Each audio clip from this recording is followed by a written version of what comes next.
America ఇరాన్ల మధ్య కాల్పుల విరమణ ఒప్పందం కొనసాగుతోంది. అయితే కాల్పుల విరమణ ఒప్పందానికి చొరవ తీసుకుంది మాత్రం పాకిస్తాన్. కాగా శనివారం నాడు అంటే ఏప్రిల్ 11న ఇస్లామాబాద్లో ఇరు దేశాల మధ్య శాంతి చర్చలు జరగనున్నాయి. మరి ఈ చర్చలకు ఏ దేశాలు హాజరవుతున్నాయి? అజెండా ఏంటి? శాంతి చర్చలు సవ్యంగా సాగేనా? చర్చలు ప్రారంభం కావడానికి ముందే ఇజ్రాయెల్ లెబనాన్లో రక్తపాతం సృష్టించింది. బీరూట్పై బాంబుల వర్షం కురిపించింది. సుమారు 300 కంటే ఎక్కువ మంది ప్రాణాలను బలి తీసుకుంది. యావత్ ప్రపంచం ఇజ్రాయెల్ చర్యను ఖండించింది. ఈ క్రమంలో ఇస్లామాబాద్లో శాంతి చర్చలు సవ్యంగా కొనసాగేనా అన్న అనుమానాలు కూడా వ్యక్తమవుతున్నాయి. ఇస్లామాబాద్లో జరుగుతున్న తాజా పరిణామాలపై ఓ లుక్కేద్దాం.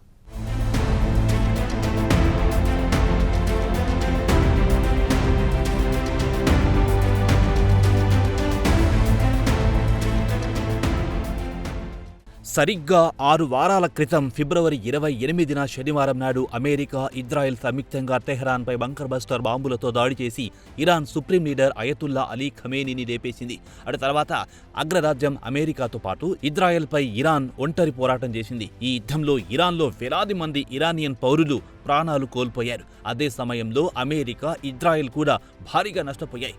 అమెరికా వైపు ప్రాణ నష్టంతో పాటు ఆస్తి నష్టం భారీగానే జరిగింది. ఇక అమెరికాకు మద్దతు తెలుపుతున్న గల్ఫ్ దేశాలపై ఇరాన్ తన ప్రతీకారాన్ని తీర్చుకుంది.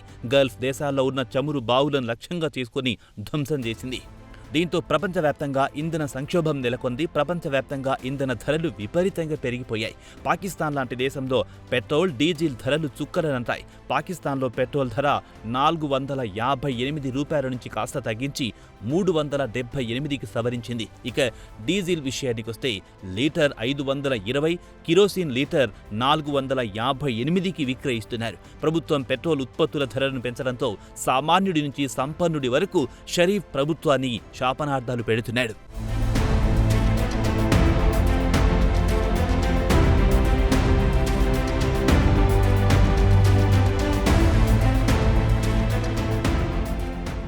కాగా శనివారం నాడు శాంతి చర్చలకు ఇస్లామాబాద్లోని మార్గల్లా హిల్స్ వేదిక అయ్యింది. ప్రస్తుతం ఇటు వాషింగ్టన్, అటు తెహరాన్ 2 వారాల పాటు కాల్పుల విరమణ ఒప్పందానికి అంగీకరించాయి. కాగా శాంతి చర్చలకు పలు దేశాలకు చెందిన ప్రతినిధులు అప్పుడే ఇస్లామాబాద్ చేరుకున్నారు. ఇక వైట్ హౌస్ కూడా శనివారం ఉదయం ఇస్లామాబాద్లో చర్చలు ప్రారంభం కానున్నాయని తెలిపింది.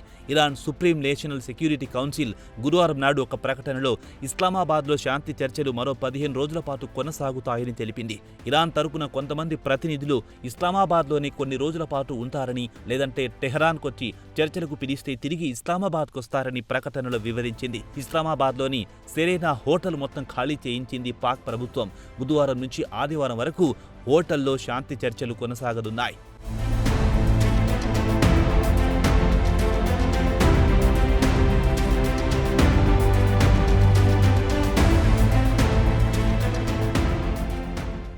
ఇదిలా ఉంటే పాక్ అధికారులు ఇస్లామాబాద్లో ఈ నెల 9, 10 తేదీలను సెలవు దినంగా ప్రకటించింది. నగరం మొత్తం అత్యంత కట్టుదిట్టమైన భద్రతను ఏర్పాటు చేసింది. ఇస్లామాబాద్లోని కీలకమైన ఎంట్రీ పాయింట్లను మూసేసింది.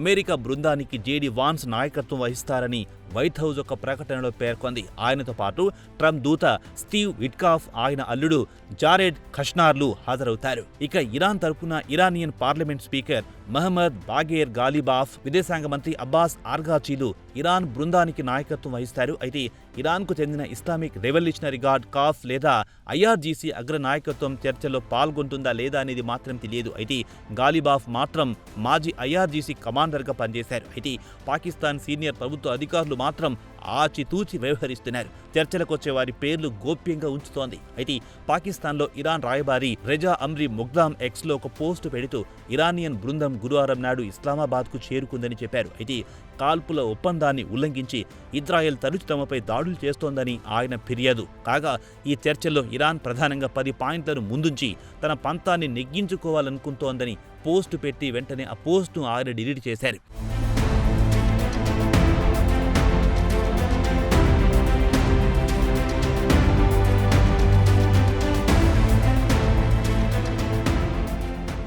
ఇక ఇస్లామాబాద్ నుంచి అందుతున్న సమాచారం ప్రకారం పాక్ ప్రధానమంత్రి షెహబాజ్ షరీఫ్ ముందుగా ఇరు దేశాలకు చెందిన బృందాలతో శుక్రవారం నాడు శనివారం ఉదయం చర్చలు జరుపుతారని పాక్ డిప్యూటీ పీఎం విదేశాంగ మంత్రి ఇషాక్ దార్ శనివారం నుంచి అసలైన చర్చలకు తెరతీస్తారని చెబుతున్నారు. అయితే Pak army chief field marshal Asim Munir కీలక పాత్ర పోషిస్తారా లేదా అనేది మాత్రం స్పష్టంగా తెలియడం లేదు. ఇక శనివారం చర్చల విషయానికొస్తే ఇరు దేశాలకు చెందిన ప్రతినిధులను వేర్వేరు గదుల్లో ఉంచుతారు. పాకిస్తాన్ అధికారులు సమాచారాన్ని ఇరు దేశాలకు చెందిన ప్రతినిధులు అందజేస్తారు. అయితే ఇరానియన్ అధికారులు మాత్రం వాన్స్తోనే మాట్లాడుతామని, విట్కాఫ్తో పాటు కుష్నార్తో మాత్రం తాము చర్చలు జరపమని తేల్చి చెబుతున్నారు. దీనికి వారు చెబుతున్న కారణాల విషయానికొస్తే ఈ ఏడాది ఫిబ్రవరిలో మస్కట్తో పాటు జెనీవాలో ఒకవైపు చర్చలు జరుగుతున్నా అమెరికా టెహరాన్పై దాడులు చేసిందని గుర్తు చేస్తున్నారు. అందుకే విట్కాఫ్తో పాటు కుష్నార్ను పక్కన పెట్టి జేడీ వాన్స్తోనే బహిరంగంగా చర్చలకు సిద్ధమని తమ అంగీకారాన్ని తెలిపారు. ఇక వాన్స్ విషయానికొస్తే రిపబ్లికన్ పార్టీ తరఫున 2028 అమెరికా ప్రెసిడెన్షియల్ అభ్యర్థి రేస్లో ఆయన ముందున్నారు. పశ్చిమాసియాలో యుద్ధాన్ని దీర్ఘకాలం కొనసాగించరాదనే ఆయన అభిప్రాయంగా కనిపిస్తోంది.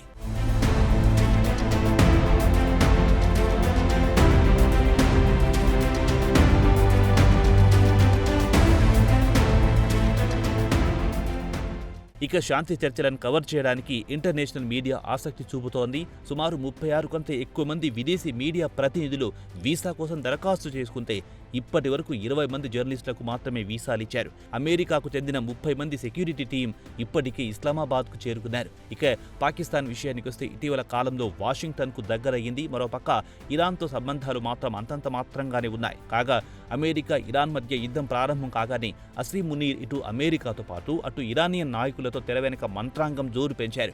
ఇక పాకిస్తాన్కు ఇరాన్కు సుమారు 900 కిలోమీటర్ల సరిహద్దు ఉంది. అలాగే పాకిస్తాన్ జనాభాలో 20% షియా ముస్లింలున్నారు. ప్రపంచంలో ఇరాన్ తర్వాత అత్యధిక షియా జనాభా కలిగింది పాకిస్తాన్లోనే. అది కాకుండా ఇటు పాకిస్తాన్ అటు ఇరాన్లు ఇరుగు పొరుగు దేశాలు. రెండు ముస్లిం దేశాలు కావడం కూడా చర్చలకు బాగా కలిసొచ్చింది.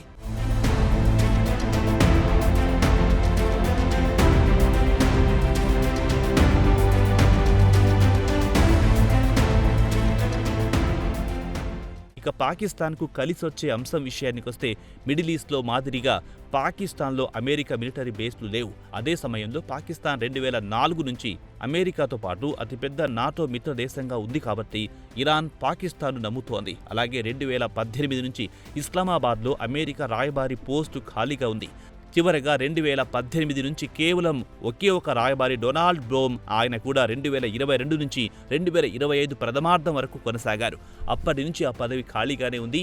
చివరగా అమెరికా ప్రెసిడెంట్ హోదాలో 2006లో జార్జ్ డబ్ల్యూ బుష్ పాకిస్తాన్లో పర్యటించారు. అలాగే జనవరి 2011లో అప్పటి వైస్ ప్రెసిడెంట్ హోదాలో జో బైడెన్ పాకిస్తాన్లో పర్యటించారు. వైస్ ప్రెసిడెంట్ హోదాలో జేడీ వాన్స్ 15 ఏళ్ల తర్వాత పాకిస్తాన్లో పర్యటించనున్నారు. అయితే ఇక్కడ ఆశ్చర్యం కలిగించే అంశమేమిటంటే పాకిస్తాన్లో అమెరికా రాయబారి లేని సమయంలో ఆ దేశ వైస్ ప్రెసిడెంట్ కీలకమైన చర్చలకు రావడం గమనార్హం.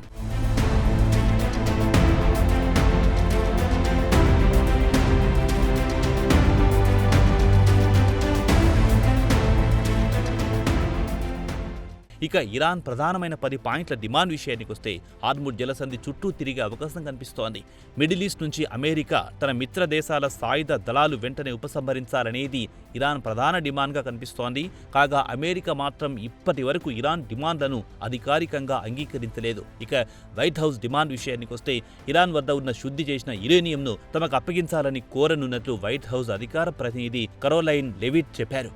ఇక ఇరాన్ మాత్రం యురేనియం శుద్ధి నుంచి వెనక్కి తగ్గేదే లేదంటోంది. మరి చర్చలు ముందుకు సాగకుండా ఇజ్రాయెల్ శక్తివంచన లేకుండా తన ప్రయత్నాలు మొదలెట్టింది.